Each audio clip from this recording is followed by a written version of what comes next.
इसलिए यहाँ पे फिर से अपन किसके बारे में पढ़ेंगे, उष्मा के बारे में पढ़ेंगे और उष्मा के स्थानांतरण के बारे में पढ़ेंगे। गैस को उष्मा दी है या निकाय से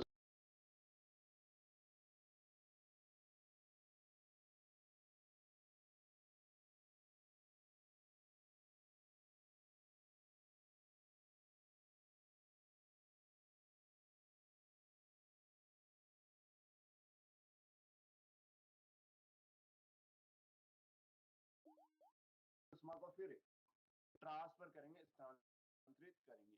ये किस में आता है, जैसे अपन पहले चैप्टर में पढ़ते हैं 11th में, कौन से प्रांत पढ़ते हैं, माइक्रोस्कोपिक, मैक्रोस्कोपिक एंड मीजोस्कोपिक। मतलब स्थूल, सूक्ष्म और मध्यवर्ती। स्थूल के अंदर अपने पास कौन कौन आते हैं, थर्मोडायनिक्स स्थूल में आती है, मैकेनिक्स स्थूल में आती है, ऑप्टिक्स स्थूल में आती है और इलेक्ट्रोडायनिक्स भी स्थूल में। वहीं पे बात करें सूक्ष्म में कौन आता है, मॉडर्न फिजिक्स आती है, जैसे एटम, न्यूक्लियाई, इस टाइप के चैप्टर जो है वो किस में आते हैं, सूक्ष्म में। और मध्यवर्ती में बताया था क्या, एनसीईआरटी के अकॉर्डिंग तो है ही नहीं, उसमें कहते हैं 10 से 100 के जो कलेक्शन होता है, ग्रुप होता है, उसको अपन मध्यवर्ती कहते थे। तो ये किस में आता है, स्थूल भौतिकी के अंदर अपन पढ़ते हैं।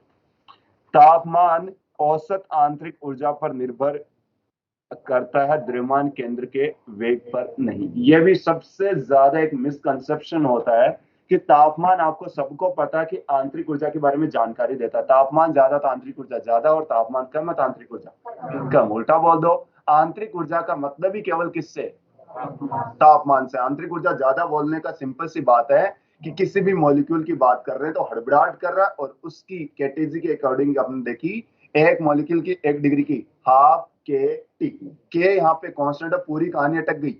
टेम्परेचर, तो टेम्परेचर कम ज्यादा होना ही है कि आंतरिक ऊर्जा का कम या ज्यादा होना।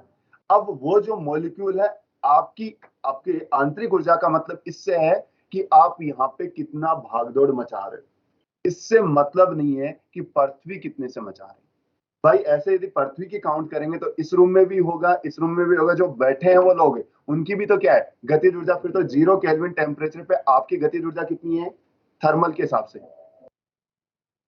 थर्मल के हिसाब से 0 केल्विन टेम्परेचर पर 0 और हाफ के टी 0, इसका मतलब अपनी ऊर्जा कितनी होनी चाहिए, 0 है। लेकिन पृथ्वी तो गति कर रही है, कोई सड़क पे जाने वाला ऑटो वाला गति कर रहा है, उसके सापेक्ष अपन किसमें, ऑटो के सापेक्ष। क्यों पढ़ाया मैंने काइनेमेटिक्स से, वो गति कर रहा है, वो अपने हिसाब से देख रहा है, तो उसको लग रहा है कि अपने बीच की दूरियां बढ़ रही है, इसका मतलब अपन किसमें, गतिशील है। चलो ऑटो वाले की नहीं सुनोगे, ये तो मानोगे कि पृथ्वी गति कर रही है, तो इसका मतलब अपन भी, तो अपनी ऊर्जा 0 नहीं है, लेकिन फिर भी अपन तो कह रहे हैं 0 केल्विन टेम्परेचर पे अपनी ऊर्जा 0 है। तो वो ऊर्जा अपने वेग, मतलब द्रव्यमान केंद्र, अपने निकाय के वेग से कोई लेना देना, पूरी कहानी लेना देना है अपनी आंतरिक ऊर्जा से, और आंतरिक ऊर्जा निर्भर कर रही है तापमान पे। तो बात यह है कि जब तापमान की चर्चा हो जाए तो सेंटर ऑफ मास के वेग से लेना देना नहीं है, उससे निकाय की आंतरिक ऊर्जा से लेना देना। और आंतरिक ऊर्जा मतलब आप यहाँ पे कितनी हलचल कर रहे हो, उससे मतलब है, ना कि सेंटर ऑफ मास। आप हलचल मान लीजिए इधर गए इधर गए इधर गए इधर गए, आप रेंडम मोशन कर रहे हो, आपका औसत वेग कितना होगा, 0। अपने पढ़ा ना काइनेमेटिक्स में, मतलब काइनेटिक थ्योरी ऑफ गैसेस में, कितना था औसत वेग, 0। इसके हिसाब से तो अपनी ऊर्जा क्या जानी चाहिए, 0। लेकिन गतिज ऊर्जा, आंतरिक ऊर्जा 0 नहीं है। तो वो आंतरिक ऊर्जा इंडिविजुअल इंडिविजुअल इंडिविजुअल, हाफ के टी हाफ के टी हाफ के टी, सबको जोड़ दिया जाता है और फिर टोटल ऊर्जा बनती है। ये सेंटर मास के वेग से मतलब नहीं रखते। तो तापमान औसत आंतरिक ऊर्जा पर निर्भर करता है, द्रव्यमान केंद्र के वेग पर नहीं।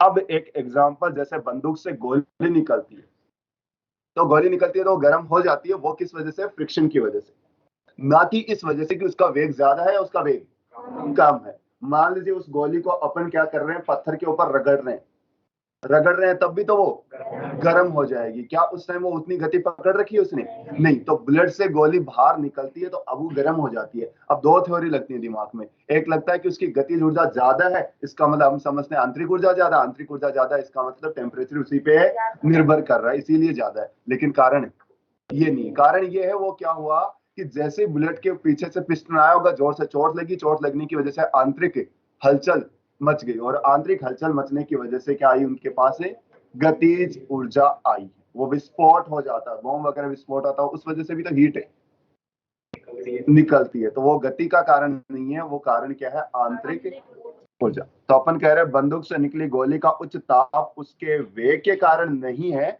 यह उच्च ताप उसकी आंतरिक अव्यवस्था के कारण है, वो अव्यवस्थित हो जाती है। पड़ी थी तब कहानी अलग है, और जब वो गति कर रही क्योंकि उसके पिस्टन की चोट लगी है, और अब वो क्या हो जाता है, आंतरिक अव्यवस्थित हो जाता है।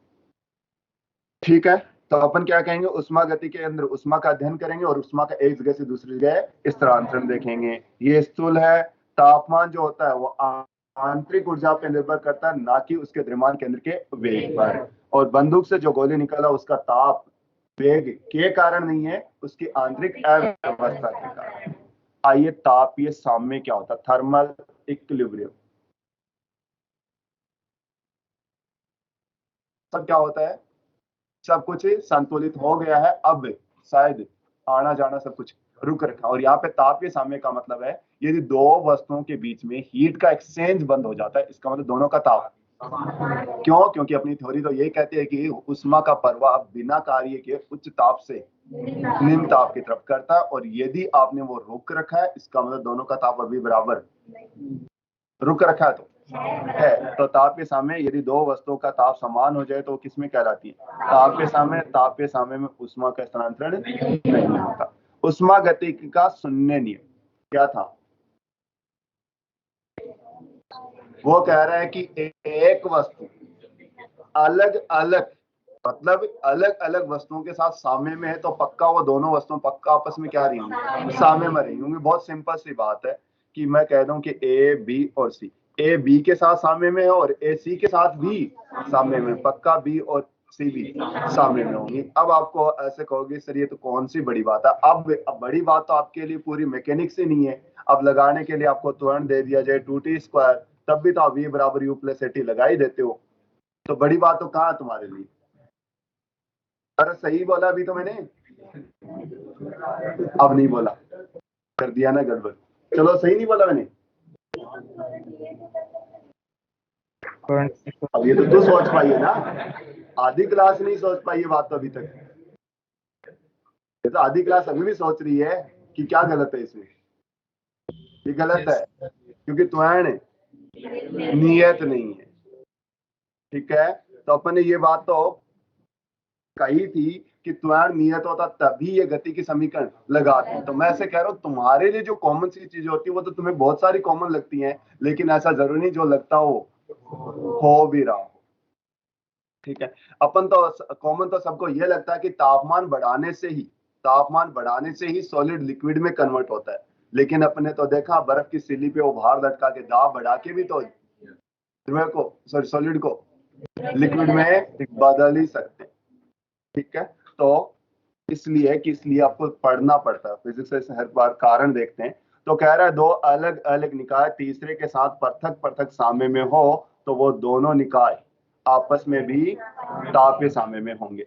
ये एक R.H. फॉलर था, एक साइंटिस्ट है, उसने बताया, ऐसे ही लिख दिया मैंने कि उसमें और कुछ बताने की मेरे पास था नहीं, तो एनसेट में क्लाइंट में उठा लिया वहां से। तो 1931 में इसने प्रथम और द्वितीय के बाद बताया, तो प्रथम नियम और द्वितीय नियम आगे थे, उसके बाद में इसलिए बताया, इसीलिए इसको नाम दिया नंबरिंग के हिसाब से 0। क्यों, क्योंकि ये उनसे भी ज्यादा फंडामेंटल था। भाई तापीय साम्य ज्यादा फंडामेंटल है या उष्मा वाला ये जो चर्चा करते हैं वो ज्यादा फंडामेंटल। तापीय साम्य तो बेसिक सी चीज है, इसके लिए किसी चीज की जरूरत थी भी नहीं, तो ये ज्यादा बेसिक होना चाहिए था। तो 1 2 ऑलरेडी नाम दे दिए, तो उसके अलावा कोई ऑप्शन बचा नहीं, तो नाम 0 दे दिया। लगता तो है कि अगला वाला आएगा तो शायद -1 भी आ जाए, लेकिन ऐसा इतनी बेसिक लो बचते नहीं है, वो कहीं ना कहीं आगे शिफ्ट होते जाते हैं। तो उसने बी को ए के साथ और बी को सी के साथ, ए सी तापीय साम्य में होंगी, टेंशन की बात नहीं।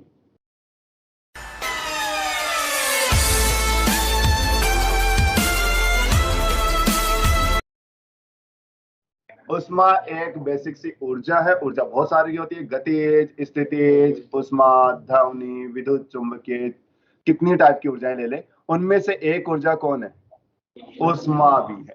तो उष्मा एक ऊर्जा का रूप है जो तापांतर के कारण निकाय तथा वातावरण, अभी निकाय वातावरण वैसे तो किसी के बीच भी हो सकता है, बस ये इस चैप्टर के हिसाब से दो टर्म ले लिए, निकाय और वातावरण खूब आने वाला है यहाँ पे। तो निकाय, जब मान लीजिए कमरा अपने निकाय है तो बाहर से एक्सचेंज होगा वो वातावरण है। चाय का एक कप अपने पास निकाय है तो ये कमरा उसके लिए वातावरण हो जाएगा। ठीक है, एक बॉक्स है वो अपने लिए यदि निकाय है तो बाहर वाला वातावरण। वातावरण का सिंपल सी बात है कि जो बाहर से एक्सचेंज हो रहा हो। तो अपन क्या कहेंगे कि ये ऊर्जा का रूप है और जो निकाय तथा वातावरण के मध्य स्थानांतरित होती है। उष्मा उच्च ताप से निम्न ताप की ओर स्थानांतरित होती है। कुछ नया नहीं था, पथ पर निर्भर करती है जी, करती है क्या? करती है। कार्य और उष्मा दोनों ही आपको पथ पर निर्भर करती है, मतलब एक जगह से दूसरी जगह आप कैसे लेके गए थे, दाब को कांस्टेंट, ताप को कांस्टेंट, या पहले ऊपर गए फिर नीचे आए, ये प्रारंभिक और अंतिम अवस्था पर निर्भर नहीं, ये पथ पर निर्भर। जबकि आंतरिक ऊर्जा केवल प्रारंभिक और अंतिम। क्यों? क्योंकि वहां पे तो अपन कहते हैं क्या, ताप पर निर्भर, और ताप और प्रारंभिक अंतिम चेक कर लो, बस काम खत्म। ठीक है, ये उष्मा लिखने का तरीका क्या होता है? NCDT का इंटीग्रेशन। क्या? N is molar heat capacity, क्योंकि वहां से आया था। C क्या होती है? Molar heat capacity. तो कह देते हैं एक मोल सब्सटेंस का तापमान 1 डिग्री से बढ़ाने के लिए उष्मा, तो N का बढ़ाना है तो N कर दो, डेल्टा T से बढ़ाना है तो डेल्टा T।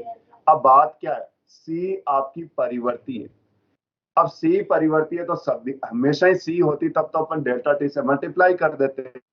पता चला कि टाइम के साथ वो C चेंज हो रहा है। इस केस में अब छोटे से ताप के लिए निकालोगे, फिर छोटे के लिए, फिर छोटे के लिए, फिर छोटे के लिए, और सभी को जोड़ देंगे। और जोड़ने का तरीका समाकलन है, तो लिखने का सही तरीका यही है, T1 टू T2। से यहाँ पे मोलर हीट कैपेसिटी है, ये परक्रम वगैरह पर निर्भर करती है। आइसोथर्मल, आइसोबैरिक, आइसोकोरिक अलग अलग पढ़ाएंगे। C यदि नहीं है तो आप NC डेल्टा T लिख सकते हो। तो NC डेल्टा T में कोई बुराज नहीं है, लेकिन ये तभी लिखा जाता है जब C नहीं है तो ताप के साथ। जैसे स्पेसिफिक हीट कैपेसिटी लिखने को तो अपन MS डेल्टा T लिख ही देते हैं, लेकिन आपको जल की बताई थी कि वो निर्भर करती है। 40 से पहले क्या होती है? पहले घटती है, 40 पे कम होके वापस से बढ़ने लग जाती है। तो उस हिसाब से तो अपने को सही तरीका तो ये क्या करेंगे अपन? इंटीग्रेशन। जैसे वो ग्राफ ऐसे आई, अब उसका अंदर का यदि क्षेत्रफल देखते हो, समाकलन में क्षेत्रफल ही तो होता है, ये आएगा। लेकिन आपने तो उसको सीधा ही सीधा कर दिया। अब सीधा सीधा कर दिया, मैं कहूं कि ये तो ये क्षेत्रफल आपने क्या ज्यादा नहीं ले लिया? तो इसका मतलब वहां पे ज्यादा पड़ते हैं उष्मा, बट ऐसा नहीं है। क्यों नहीं है? क्योंकि ये 1.008 तक जा रही थी, अपन बीच में लेते हैं एवरेज, तो ये ऐसे लेते हैं, तो ये अपने आप थोड़ा बहुत एडजस्ट हो जाता है। यहाँ पे तुमने ज्यादा लिया, लेकिन थोड़ा सा इधर अपन छोड़ भी तो दे दिया, तो अपने आप ही बैलेंस हो गया। तो ये यही कहना चाह रहा, ताप पर निर्भरता है तो फिर आपको समाकलन करना पड़ेगा। लेकिन ठीक है, ज्यादातर जगह आपका C क्या होता है? कांस्टेंट, तो इसलिए अपन पढ़ते आ रहे, काम चल रहा है अपना। उसके बाद में आता है आंतरिक ऊर्जा। क्या होती है आंतरिक ऊर्जा? आंतरिक ऊर्जा निकाय के अंदर मॉलिक्यूल है, तापमान की वजह से गति कर रहे हैं। हर कोई मॉलिक्यूल के हर कोई डिग्री ऑफ फ्रीडम की वजह से कितनी होती है? हाफ KT होती है। वहीं पे यदि डिग्री ऑफ फ्रीडम से करवा दें, अपन कह रहे हैं वो X में भी जा रहा है, Y में भी जा रहा है, Z में भी जा रहा है, वो दोलन भी कर रहा है, वो कंपन भी कर रहा है, वो घूम भी रहा है, उस वजह से अपन और ऊर्जाएं भी जोड़ के उसकी टोटल आंतरिक ऊर्जा बता देते हैं। यदि बात करें सॉलिड वगैरह की, तो अपन देखा था 3R होती है 1 मोल की, और वहीं पे बात करें किसकी? जल की, तो कितनी होती है? 9R होती है। तो उस हिसाब से अपनी ऊर्जाएं होती हैं। वही ऊर्जा क्या है? आंतरिक ऊर्जा। तो अपन क्या कह रहे हैं? अणुओं की कुल स्थितिज और कुल गतिज ऊर्जाओं का योग जो होता है वो क्या कहलाता है? आंतरिक ऊर्जा। तो अपन जो यहाँ पे बैठे हैं, अपनी आपस में कितना दोलन कर रहे हो और आपस में कितना सामंजस्य, कितना बॉन्डिंग है, वही अपनी पूरे की आंतरिक ऊर्जा हो जाएगी। और ऐसे करके आप एक पूरा ग्रुप बन जाता है, एक पूरी क्लास बन जाती है। जब लड़ाई की बात आए तो दूसरी वाली क्लास से। ठीक है, ऐसा ही होता है धीरे धीरे धीरे धीरे। फिर ऐसे बाहर से हो तो पूरी कोचिंग एक हो जाती है। जब बात करें डिस्ट्रिक्ट लेवल पे तो पूरा एक हो जाता है, फिर स्टेट, फिर देखो देश, फिर देश में भी फिर इकट्ठे हो जाते हैं, किस किस की आपस में लेन देन है, किनका आना जाना है, ये कहानी चलती रहती है। फिर हाँ सही बोल रहा है कि ये होगा, तो अब देखो जा ही रहे हैं फालतू में, दूसरे ग्रह को जा जाके छेड़ते हैं।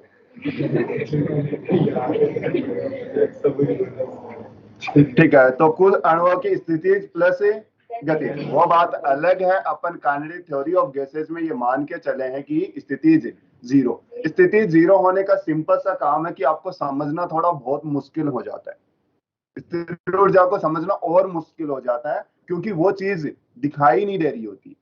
गतिज ऊर्जा तो क्या हो रहा है, गति के रूप में आपको दिखाई दे रही है, लेकिन स्थिर ऊर्जा दिखाई नहीं दे रही कि मेरी कितनी स्थिति ऊर्जा है, वो ट्रांसफर करूंगा तभी दिखेगी। लेकिन स्थिर ऊर्जा मेरे में कोई चेंजेस ही नहीं आ रहे हो तो वो ट्रांसफर भी नहीं हो रही। तो अपन कह रहे हैं कि वहां पे अन्योन्य क्रियाएं वगैरह नगण्य मान के चलते हैं, तो केवल कौन से पढ़ते हैं, गतिज। बट बाकी का पूछा जाए आंतरिक में तो दोनों ऊर्जाओं का योग होता है। गतिज ऊर्जा उस तंत्र के सापेक्ष लेते हैं जिसके सापेक्ष निकाय का द्रव्यमान केंद्र विराम में हो। ये क्या कहानी है, ये कहानी फिर से वही है कि मेरा वेग अभी कितना है, जीरो है, लेकिन पृथ्वी क्या कर रही है, गति कर रही है, तो मेरा वेग जीरो और मेरी ऊर्जा आप हाफ mv स्क्वायर लिख रहे हो, तो ये तो गलती है, क्योंकि मैं तो अभी विराम में था। तो मैं अभी मेरे पास ऊर्जा कितनी है, इस वजह से बताया जाता आंतरिक ऊर्जा।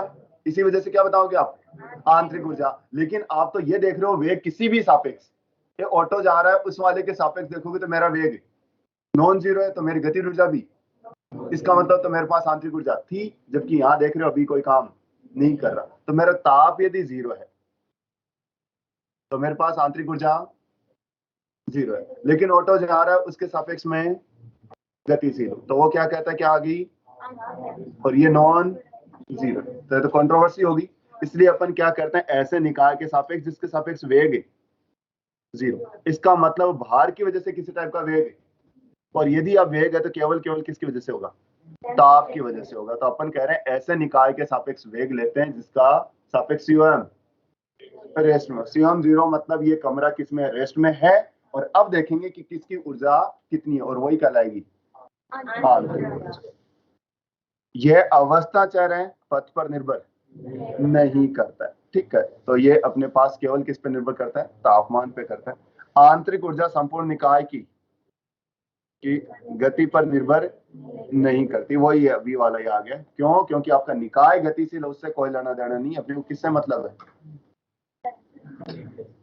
इसकी आंतरिक ऊर्जा, और आंतरिक ऊर्जा तापमान पर निर्भर करती है। एग्जाम्पल के लिए ये एक निकाय था, इसके अंदर बहुत सारे मॉलिक्यूल थे, ये क्या कर रहे थे, गति कर रहे थे ड्यू टू टेम्परेचर, तो इसकी कोई ऊर्जा रही होगी। फिर कह रहा हूं ये निकाय अब गति कर रहा, तो आपको लगे कि इसकी ऊर्जा बढ़ जाएगी, लेकिन ऐसा नहीं है, दोनों की ऊर्जा समान। उम्मीद है आपको आंतरिक ऊर्जा के बारे में थोड़ा सा पता चला होगा कि कैसे परिभाषित करते हैं। तो आंतरिक ऊर्जा ताप वगैरह पे निर्भर करती है, आपके निकाय के वेग से कोई लेना देना नहीं है। ये इंडिविजुअली पार्टिकल कितने से गति कर रहे हैं, इससे लेना देना, ना कि निकाय के वजह से। तो पूरे में यही था मोटी मोटी चीज। तो उष्मा गति की ताप के सामने उष्मा गति की का शून्य नियम, उष्मा क्या होती है और आंतरिक ऊर्जा क्या होती है। अब आंतरिक ऊर्जा में परिवर्तन देखेंगे। आंतरिक ऊर्जा में परिवर्तन बड़ा आसान काम है। अब थोड़ा न्यूमेरिकल वाला पार्ट भी आ जाएगा, मतलब इसमें काम आएगा आगे जाके। तो क्या होता है, ऊर्जा क्या लिखते हो आप, आंतरिक ऊर्जा भी कैटेगरी में पढ़ा चुका हूं, तो मैं रिपीट नहीं करूंगा। एनसीवीटी होता है आंतरिक ऊर्जा, एनसीवीटी होता है। वो डेल्टा टी कब लिखते हैं, परिवर्तन। ठीक है, एनसीवीटी लिख दिया। चलो, इसके अलावा बस यही है कि आपको अलग अलग फॉर्मेट बनाने आने चाहिए। सीवी जानते हो, डिग्री ऑफ फ्रीडम की फॉर्म में FR/2, तो आप लिख दोगे NFRT/। बस मेरा यहाँ पे यही कहना होगा, जैसे आप अभी सोच रहे हो वैसे ही एग्जाम में सोचना होता है। ये नहीं कि सबके सब फॉर्मूले किसी को याद होते हैं, नहीं होते। तो ऐसे कर सकते हैं। फिर उसके बाद में उसके अलावा NRT की जगह आइडियल गैस इक्वेशन के अकॉर्डिंग तो F/2 कर देंगे। डिग्री ऑफ उसके गामा की फॉर्म में लिखा हो तो याद, बिल्कुल R/, तो आप लिख दोगे NRT/।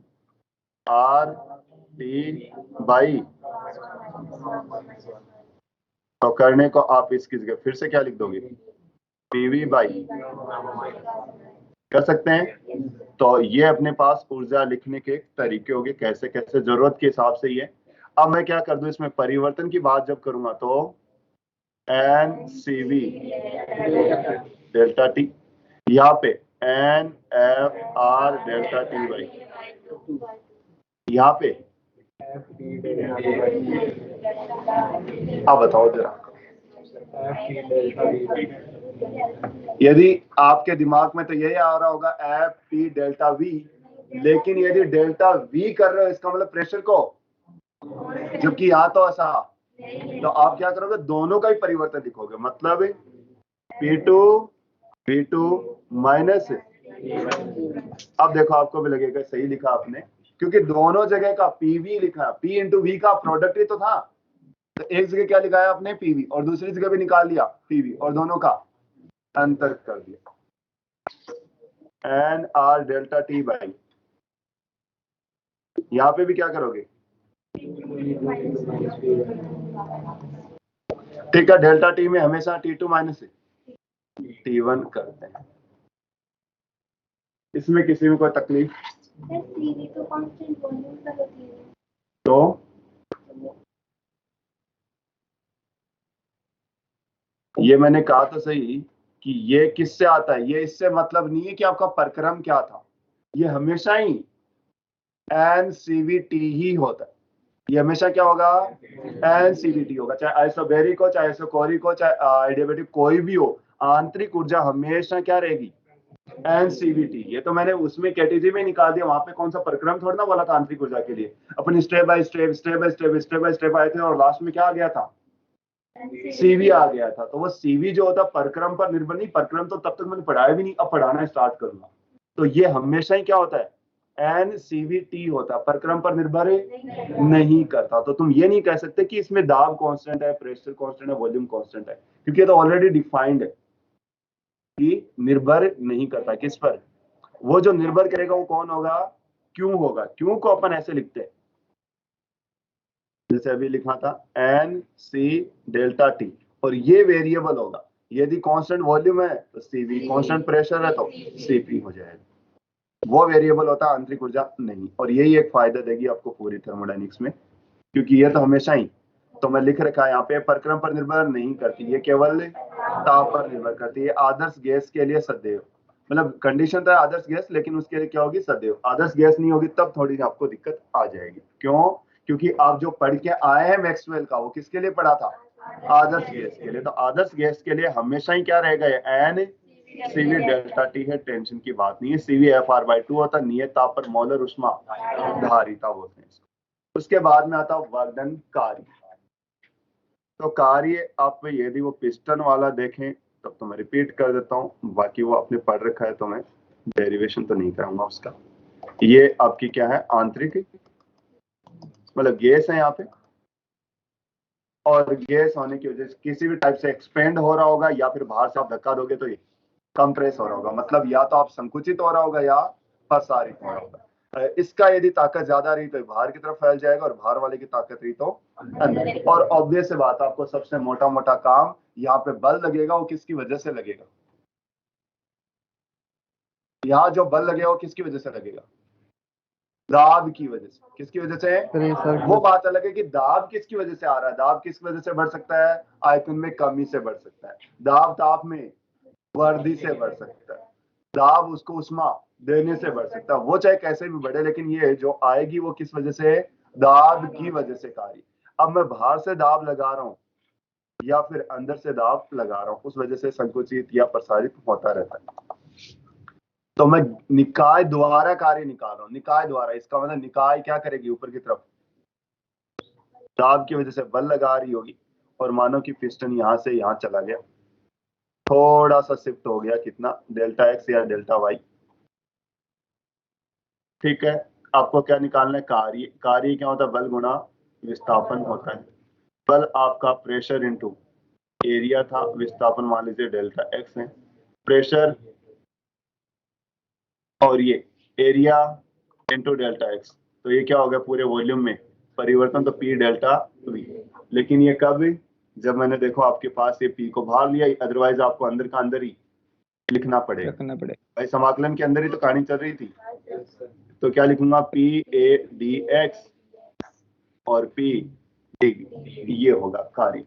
ठीक है, यदि P नियत है तो P को अपन बाहर ले लेंगे, dV का इंटीग्रेशन V हो जाएगा, अपर लिमिट लोअर लिमिट लगाओगे तो V में परिवर्तन आ जाएगा, जिसे कहते हैं P डेल्टा V। तो निकाय द्वारा किया गया कार्य P dV का इंटीग्रेशन होता है V1 आयतन से V2 आयतन। तो यदि P परिवर्ती है तो अपन क्या करेंगे, V1 से V2 रहेगा, P आपके पास बदलता रहेगा और यहीं से आपके कार्य भी प्रक्रम के अकॉर्डिंग बदलते रहेंगे। कहीं P नियत होगा, कहीं P ताप में निर्भरता होगी, कहीं V पे निर्भरता होगी। पॉलीट्रॉपिक है तो पता ही नहीं किस किस पे निर्भरता होने वाली है। PV वक्र तथा VX के मध्य का क्षेत्रफल भी किसको बताता है, कार्य को। क्यों, क्योंकि समाकलन क्षेत्रफल को बताता है। अब जैसे मान लो ये P आ गया और ये क्या आ गया, V आ गया, ये ग्राफ कुछ ऐसे आ गया, तो अपन क्या कह रहे हैं, P डेल्टा V, तो सीधी सी बात है अल्फांस किस पे लिया आपने, V पे, तो ऐसे ऐसे जोड़ेंगे तो ये टोटल क्षेत्रफल। तो ये ग्राफ और V वक्र, इन दोनों वक्र के बीच का क्षेत्रफल वो किसको बता देगा, कार्य को बता देगा। तो आपको नई चीज देखने को मिली यहाँ पे कि P का V के सापेक्ष से V1 से V2 तक समाकलन करके भी कार्य निकाल सकते हो, और यदि ग्राफ दे रखा हो तो उसके अंदर का क्षेत्रफल से भी कार्य निकाल सकते हो। यदि आपने इसको बस केवल काइनेमेटिक्स की तरह देखा, काइनेमेटिक्स इंटीग्रेशन डिफरेंशिएशन की तरह देखोगे तो आपको ये हीट, आंतरिक ऊर्जा और उष्मा पढ़ते ही आपको चैप्टर खत्म होता दिखेगा, क्योंकि आगे की सब कहानी आप निकाल सकते हो। आप दूसरा तरीका आपकी याद ही रखोगे, आप सोचोगे नहीं हमें तो बस ये बता दो इसका कैसे निकालेंगे, इसका कैसे निकालोगे, इसका कैसे निकालोगे, तब बात अलग है। बाकी का इन्हीं से आएंगे सब के सब डेरिवेशन आप पूरे खुद कर सकते हो। ठीक है, दाब यदि नियत हो जाए तो, अब नियत हो जाए तो P क्या आ जाएगा, भार, और P डेल्टा V। मतलब बात यह है कि यदि आप P डेल्टा V लिखते हो, वो कब लिखते हैं, जब दाब नियत होता है। तो आप ऐसे ही मत चिपका देना उसको। ठीक है, अब मैं थोड़ा सा कुछ एग्जांपल्स करवा रहा हूँ। एग्जांपल का यहाँ पे मेरा टारगेट केवल एक ही है कि आपको ग्राफ वगैरह से कार्य के पॉजिटिव नेगेटिव आपको निकालने आए। तो बस मैं क्वेश्चन की तरह उनको ट्रीट करूंगा और तुम बताते जाना। ये P है और ये V है और ये ऐसे A से B गया। तो बताओ निकाय द्वारा कार्य, अभी निकाय पर निकाय द्वारा इनके मीनिंग में समझा दूंगा आपको। निकाय द्वारा मतलब है कि गैस उस पिस्टन को ऊपर की तरफ धक्का दे रही है। ठीक है, इसका मतलब आयतन को बढ़ा रही है। अब हो सकता है कि वो तो बेचारी धक्का तो दे रही, लेकिन फिर भी किसी ने दबा दिया, तो धक्का देते देते भी दबा दिया, इसका मतलब उसका कार्य पॉजिटिव नहीं नेगेटिव। मान लो कि मैंने क्या किया, इस पेन को ऐसे छोड़ा, पृथ्वी नीचे की तरफ खींच रही और पेन जा भी, तो गुरुत्व द्वारा किया गया कार्य पॉजिटिव। लेकिन मैं इस पेन को ऊपर लेके जा रहा हूँ, बेचारा गुरुत्व तो काम कर रहा है लेकिन उसकी चल नहीं रही, तो गुरुत्व का कार्य नेगेटिव हो गया। क्यों, क्योंकि गुरुत्व लग नीचे रहा और जा। इसका मतलब ये नहीं है कि आप इसको गुरुत्व का कार्य नहीं बोलेंगे, कर तो रहा है, लेकिन उससे ज्यादा कौन कर गया, बाह्य वाला। अपने को उसका अलग बताएंगे जवाब और गुरुत्व का अलग बताएंगे। तो इसीलिए निकाय का किया गया कार्य, निकाय बेचारा बल लगा रहा था ऊपर की तरफ और वो ऊपर की तरफ चला गया, तो अपना कार्य पॉजिटिव, मतलब आयतन में वृद्धि होगी तो कार्य पॉजिटिव, और वो दाब लगा रहा था लेकिन वो पिस्टन नीचे आता जा रहा, तो उसका कार्य नेगेटिव होगा। तो निकाय का कार्य पॉजिटिव भी हो सकता है और नेगेटिव भी, इसलिए कह देते हैं निकाय का कार्य नेगेटिव आ रहा है, इसका मतलब कार्य कर कौन रहा है, तो अपन कह देते हैं वातावरण द्वारा निकाय पर किया गया कार्य। अब ये दोनों चीज कैसे बोल सकते हो, इसका मतलब तो ये हुआ टोटल कार्य जीरो था। बहुत सारी चीजें आ जाती हैं पढ़ाते पढ़ाते। मैं ऐसे कह रहा हूं, पिस्टन को यदि धीरे धीरे नीचे लाए और धीरे धीरे ऊपर लेके गए तो गति ऊर्जा में परिवर्तन, तो टोटल किया गया कार्य जीरो। अब मैंने कहा कि मैंने आंतरिक कार्य निकाला और आप कह रहे हो कि बाहर वाला कार्य जो है वो एक्सटर्नल लिख दो यहाँ पे। एक्सटर्नल कार्य कितना होगा, माइनस इंटरनल। इसलिए अपन वो वर्ड यूज कर सकते हैं। क्यों, क्योंकि कार्य दोनों ही क्या होने वाले, बराबर होने वाले। दोनों कार्य क्या होने वाले हैं, बराबर होने वाले, क्योंकि पिस्टन को आपने गति दी ही नहीं, इतना धीमे लेके गए कि आपको पिस्टन आता जाता दिखा नहीं, पता ही नहीं चला कि कब इधर से इधर चला गया। तो आपका कार्य और उसका कार्य क्या होगा, बराबर होगा। अब देखना मैं टर्म यूज करता हूं कि क्या किया, नीचे गैस ने दाब लगाया और बल लगा के उसको थोड़ा सा ऊपर लेके गई मतलब आयतन में वर्दी। इसका मतलब है इंटरनल का कार्य क्या हो गया, पॉजिटिव। तो ओवरऑल तो ये पॉजिटिव और ये नेगेटिव, तो बाह्य का कार्य नेगेटिव। इसका मतलब है कि कार्य फिर कर कौन पाया सच में, आंतरिक कर पाया, क्योंकि बाह्य तो क्या लगा रहा है, नीचे लगा रहा है, लेकिन पिस्टन जा कहाँ रहा है, इसका मतलब कौन की किसकी चली, निकाय की चली। लेकिन मैं कह रहा हूँ निकाय लगा रहा था लेकिन फिर भी वो संकुचित हो गया, तो माइनस माइनस पॉजिटिव। तो निकाय नहीं कर पाया, किसने ज्यादा कर दिया, एक्सटर्नल। इसलिए बस टर्म यूज करते हैं बाह्य द्वारा किया कार्य या फिर निकाय द्वारा। तो आपको निकाय द्वारा कार्य के साइन वगैरह बताने हैं, बताओ क्या होगा। निकाय द्वारा कार्य पॉजिटिव नेगेटिव जीरो, तो यहाँ पे कार्य देखो पॉजिटिव।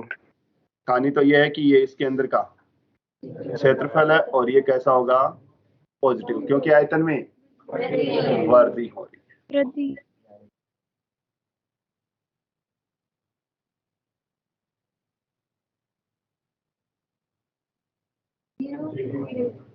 जीरो। कार्य क्या होगा, जीरो। जीरो होगा, क्यों, आयतन नियत।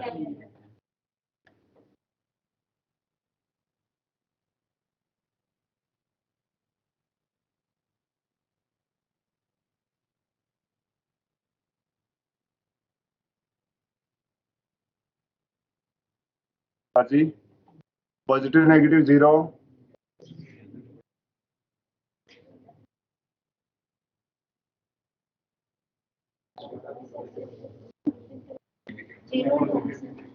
जीरो।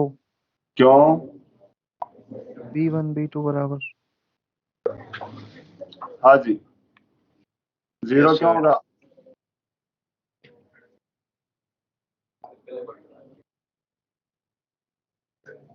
B1 और B2 बराबर हो गए ना। ऐसा कुछ नहीं है केमिस्ट्री फिजिक्स के हिसाब से, तुम तो बताओ बस। अभी मुझे पता, वो याद कर रखा होगा, इधर साइकिल जाता है इधर जाता है, ऐसे कर रखा है क्या। वॉल्यूम में परिवर्तन जीरो होना। तो कार्य पहली बात तो यहाँ जीरो नहीं होगा, क्यों जीरो क्यों कर दिया, यहाँ का आयतन यहाँ का आयतन।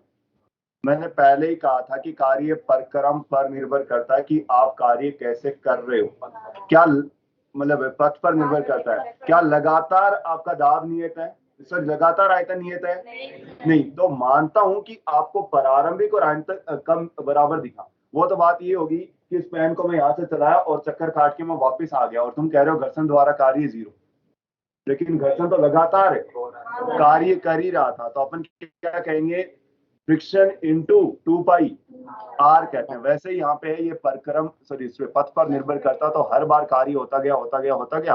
हाँ, कहीं पे प्लस और कहीं पे माइनस, तो उन दोनों को जोड़ देंगे, देखेंगे कि फाइनली प्लस ज्यादा या माइनस। चलो वो कैसे देखेंगे।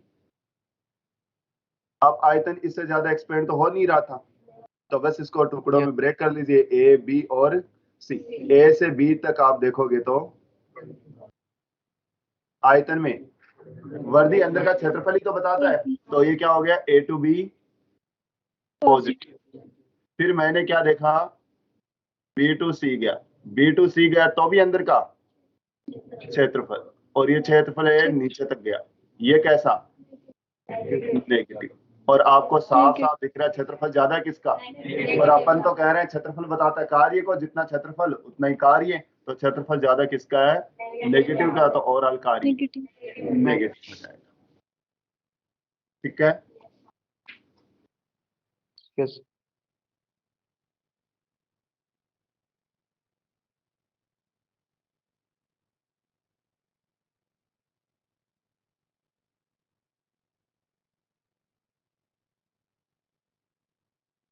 ए से बी कार्य पॉजिटिव नेगेटिव जीरो, पॉजिटिव।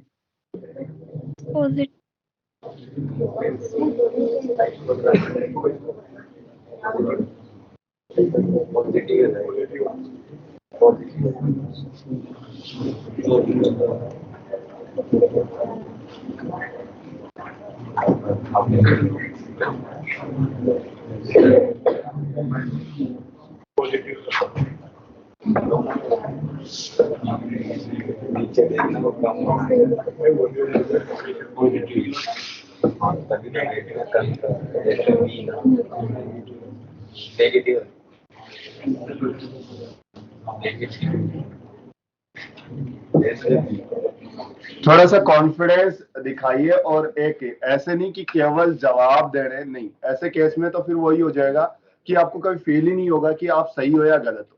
अब पहले जो भी जवाब दें उसके बारे में सोचें और उस पर टिके रहें। कोई बात नहीं है कि वो टिके रहे तो वो गलत साबित हो जाएगा, तुम्हें पता चल जाएगा कि ये तरीका सही नहीं है। और आप ये ऐसा रहेगा ना कि पॉजिटिव नेगेटिव तो अपने आप को संतुष्ट कर लेते हैं, नहीं अपन दोनों ही तो सोच रहे थे। अब ये सभी को पता है कि दो ही सोचने, तो कार्य कैसे निकालोगे, कैसे एरिया बता देंगे, हाथ से बता देंगे इसमें। हाँ हाँ, आगे। और इस क्षेत्रफल में आयतन है, ए से बी आयतन बढ़ रहा है, तो ऐसे कर लेंगे। तो किसके बताया था, पीवी वक्र तथा वी एक्स के मध्य ग्राफ, और वी आपका इधर है, तो ये वाला क्षेत्रफल लेंगे। तो कार्य तो आपको पता चल गया, ये होगा परिमाण। तो अब बात रही साइन की। साइन आप देखो कि वो ए से बी जा रहा है, और ए से बी जाते जाते आयतन में, तो कार्य नेगेटिव हो जाएगा। नेगेटिव। ठीक है, तो आप क्या देखेंगे कि Vx वक्र के ऊपर आप बनाएंगे, प्रोजेक्शन लेंगे और फिर क्षेत्रफल निकालेंगे। बाकी का मोटा मोटा यही है कि आयतन में कमी, आयतन में वृद्धि ही आपको चेक करनी होती है।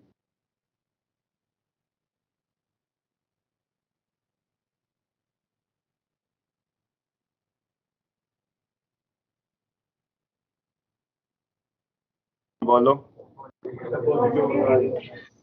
हाँ, पॉजिटिव होगा, क्योंकि अब की बार आप आयतन वाले पे देखेंगे। क्षेत्रफल तो ये निकालेंगे, क्या है ये क्षेत्रफल के मामले में, ट्रेपेजियम है, समलंब चतुर्भुज, 1/2 समांतर भुजाओं का योग गुणा बीच की दूरी, या फिर कोई टेंशन वाली बात नहीं है। आप पहले त्रिभुज और वर्ग में ब्रेक करके भी आप कर लोगे, बस करना आना चाहिए। कार्य कैसा हुआ, पॉजिटिव।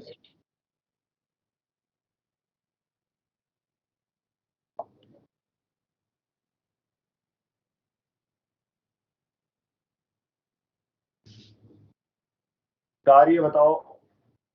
वैसे तो आपको चक्कर देख के पढ़ ही रखा है, केमिस्ट्री में तो सीधा आ ही जाते हैं। कहाँ है, साइक्लिक प्रोसेस है, मतलब पूरा चक्कर बन रहा है, घूम के वापस वहीं आ जाते हैं, इसका मतलब साइक्लिक प्रोसेस है। साइक्लिक प्रोसेस है तो फिर कार्य यहाँ पे बंद वक्र के अंदर का क्षेत्रफल होता है। इतना आपको पता, ये पता भी चल जाएगा ऐसा क्यों होता है। तो तुम ये बताइए, कार्य पॉजिटिव नेगेटिव जीरो। पॉजिटिव।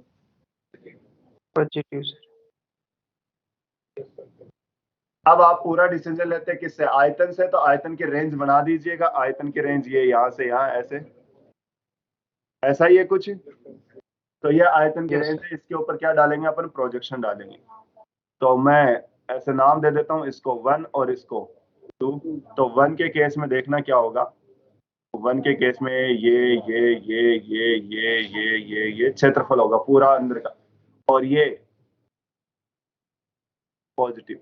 फिर मैं बात करूंगा किसके, 2 के अंदर। 2 कहां से कहां, ये है, तो ये देखो, तो ये कैसा, नेगेटिव, लेकिन ओवरऑल कार्य पॉजिटिव। ठीक है, तो आप चक्कर कई बार याद भी रखते हैं कि क्लॉकवाइज या एंटी क्लॉकवाइज, तो इसके बारे में भी देखेंगे, लेकिन आपका तरीका यही होता है क्वेश्चन को देखने का। ये पी और ये वी वक्र है।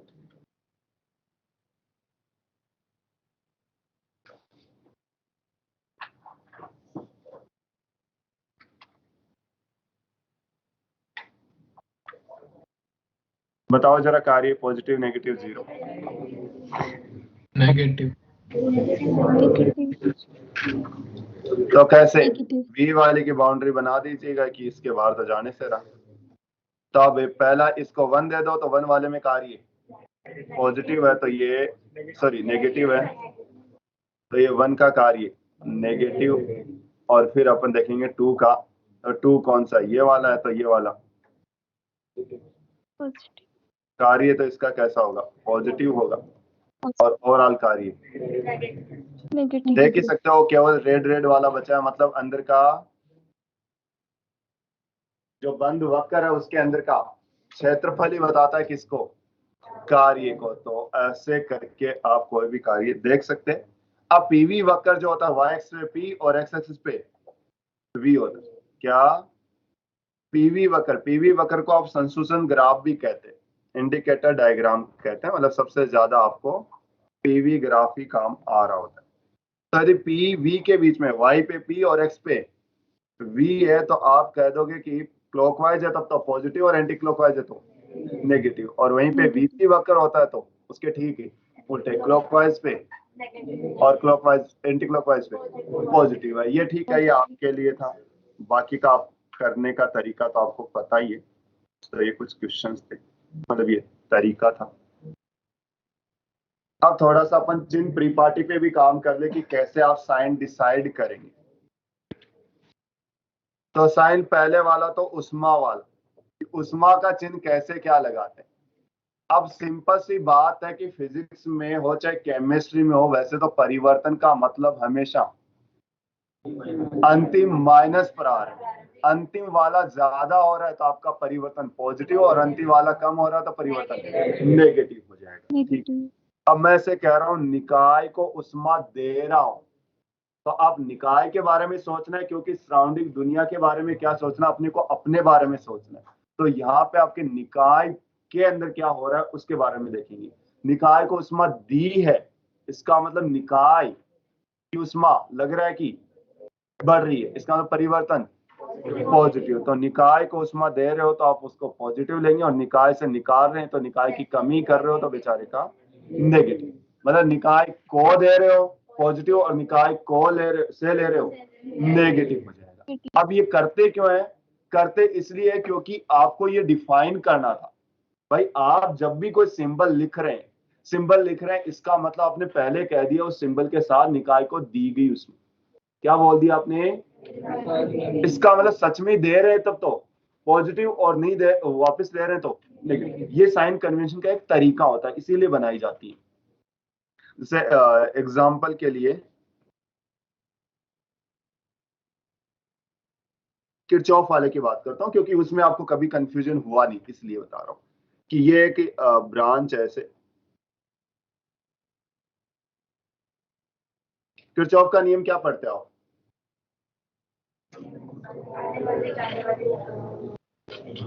हाँ, संधि बिंदु पर आने वाली धाराएं बराबर जाने वाली। तो यहाँ पे लिखोगे आप, कोई दिक्कत नहीं है। उसमें ऐसे भी लिखते हैं संधि बिंदु से जाने वाली सभी धाराओं का बीजगणितीय योग, संधि बिंदु से जाने वाली सभी धाराओं का बीजगणितीय योग 0। क्या आप ऐसे कहते हैं उस केस में I1 बराबर 0? No sir. क्या I1 plus I2 plus I3 बराबर 0 ऐसा कहते हैं? तब तो ये दोनों चीजें मैच ही नहीं हुई। तो आपने कह दिया कि जाने वाली धाराओं का बीजगणितीय योग 0, तो जाने वाली को तो आप पॉजिटिव लेंगे, लेकिन आने वाली को नेगेटिव, तो और अब अपने आप क्या हो गया, आप क्या कह रहे हो, आने वाली धाराओं का बीजगणितीय योग 0, तो ये तो जा रही है तो इसके, और अब शायद आपको साइन कन्वेंशन का मीनिंग थोड़ा सा समझ में आया होगा कि क्यों बोलते हैं। क्योंकि आपने जब उसको कह दिया कि जाने वाली, अब वो जा रही है तब तो प्लस, लेकिन सच में आ रही है तो माइनस लगाना चाहिए। क्यों? क्योंकि जैसा आप कह रहे हो उल्टा, पूरे फिजिक्स में यही कहते हैं, कोई चीज निकाली और निकाली, मान लीजिए फ्रिक्शन आपका नेगेटिव आ गया, जैसे अपन रोटेशन में देखा नेगेटिव आ गया, इसका मतलब जो आपने माना था उसका उल्टा है। यही तो कहानी चलती आ रही थी। तो बस यहाँ पे भी यही है कि भाई मैंने क्या किया कि मेरे द्वारा किया गया कार्य, मैंने कोशिश की लेकिन सच में ऐसा नहीं हुआ, इसका मतलब मेरा कार्य नेगेटिव हो गया, और मैंने कोशिश की और वैसा ही हो गया पॉजिटिव। तो सिंपल सी बात है, जो आपने वर्ड लगाया उसके वैसा हो रहा है तब तो पॉजिटिव, और नहीं हो रहा तो आप क्या करते हैं, अपन थर्मोडाइनमिक्स में क्या पढ़ते हैं कि निकाय को उष्मा देते हैं, और सच में दी है तो, और उससे निकालिए तो नेगेटिव। क्यों? क्योंकि आप जो बोले उससे उल्टा कर रहे हो। ठीक है, निकाय द्वारा किया गया कार्य, निकाय द्वारा किया गया कार्य।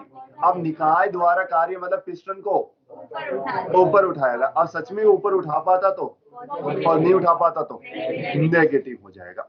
अब मैं ऐसे कह रहा हूं कि निकाय द्वारा, टर्म देखना, निकाय द्वारा, इसका मतलब निकाय ने पिस्टन को ऊपर उठाया आयतन में, वर्दी की है तो कार्य देख लो, चाहे मैथमेटिकली भी। अब मैंने कह रहा हूं कि निकाय द्वारा कार्य, लेकिन फिर भी पिस्टन नीचे आ गया, इसका मतलब तो उसका कार्य नेगेटिव, और उसको बोलते हैं निकाय पर कार्य। ठीक है, तो वापस क्या कह रहा हूं, निकाय द्वारा है तब तो आपने पॉजिटिव लगा दिया, और निकाय पर है तो नेगेटिव लगा दिया।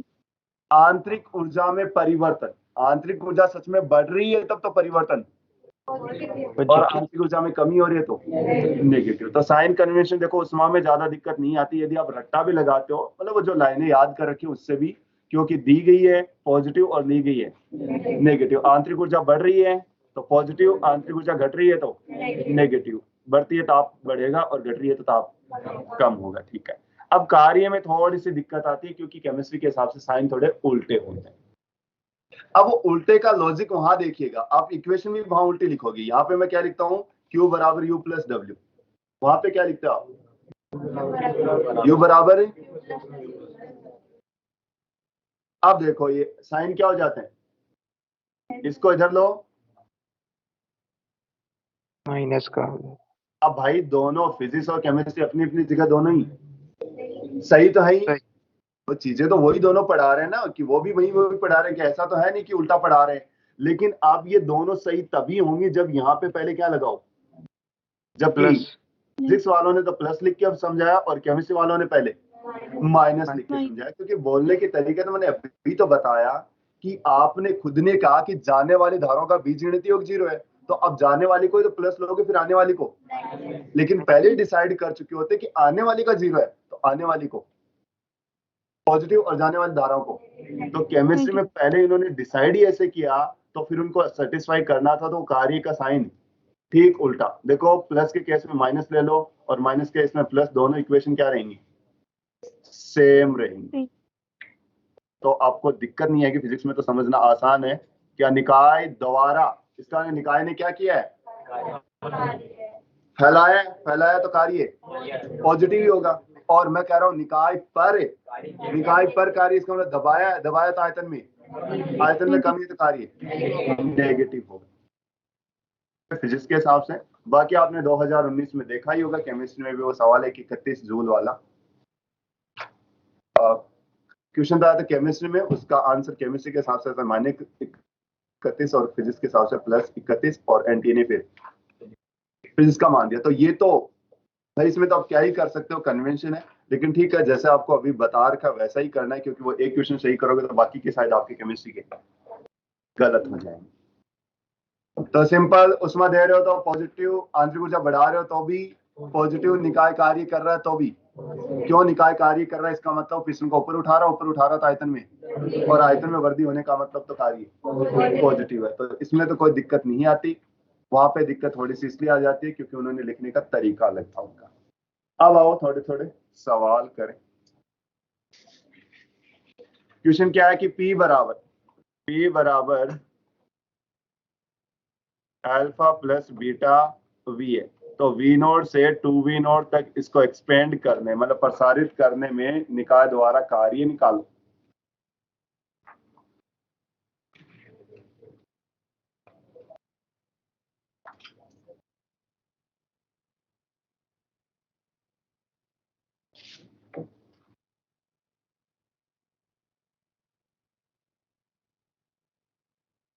कार्य निकालने का दाब परिवर्ती है तो क्या करोगे?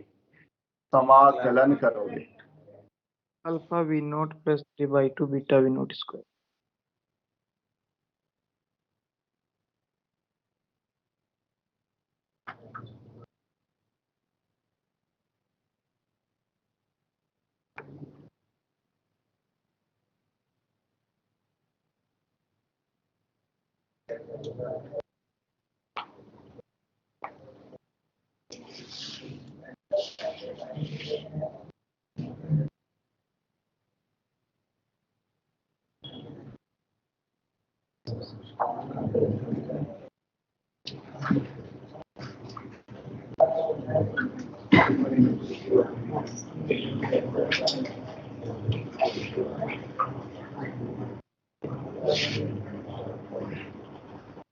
Alpha V naught plus 3/2 beta V naught square. तो समाकलन करेंगे अपन अल्फा प्लस बीटा वी का से वी नॉट से टू वी नॉट, तो अल्फा वी और beta V square by limit V naught to V naught. तो जैसे ही टू वी नॉट रखा तो 2 अल्फा वी नॉट और 2 का स्क्वायर 4, 4 बटा 2 2 बीटा वी नॉट स्क्वायर और माइनस, हाँ किसमें बटा 2 भी था। फिर लोअर लिमिट लगाओगे तो अल्फा वी नॉट और plus beta V naught square. अब देखो ये 2 था, ये 1 था, तो अल्फा वी नॉट और ये 2 था और ये आधा है तो 3/2 बीटा वी नॉट स्क्वायर। ठीक है, कहने वाले यहाँ से मैं आइडिया ये लगाना चाह रहा था तुम्हें दिमाग में कि कैलकुलेशन ऐसा आ जाए तो आपको क्या करना है, इंटीग्रेशन। अब ये फलन मान लो किसका होता, टी का होता, तो क्या करते तुम? मान लो फलन ये टी का हो जाता तो आपको तो तभी कर सकते हैं जब पी और टी का, सॉरी पी और वी का, आपको कैसे न कैसे करके उसको वी में लाना होगा। तो ऐसे केस में आदर्श गैस समीकरण का यूज करेंगे। PV is equal to mu R T हो जाएगा। कैसे न कैसे करके टी को आप पी और वी में लाएंगे। ठीक है, तो आपका काम हमेशा यही होगा कि कुछ भी कर दो आप उनको उड़ा के आपको हमेशा वी का फलन बनाना पड़ेगा, तभी आप क्या कर पाओगे, इंटीग्रेशन कर पाएंगे। ठीक है, तो ये अगला कुछ क्वेश्चन है। पीवी वक्र आपको दे रखा है,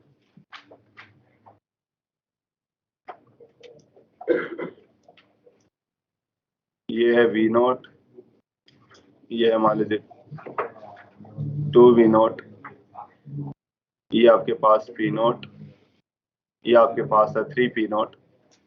तो बताइए जरा निकाय द्वारा किया गया कार्य कितना होगा। तो निकाय द्वारा वैसे तो दिख ही रहा है साइक्लिक है, क्लॉकवाइज है तो पॉजिटिव हो जाएगा, तो कितना होगा ये बता दो।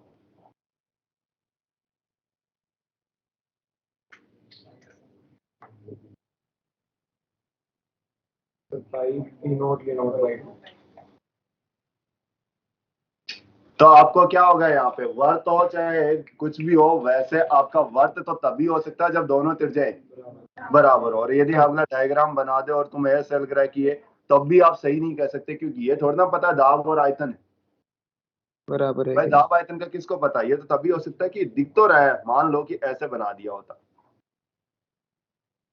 ये वी नॉट और ये 2 वी नॉट, ये पी नॉट और ये 2 पी नॉट, तो भी तो आप ये नहीं कह सकते कि ये दोनों बराबर है, क्योंकि वो दाब है और ये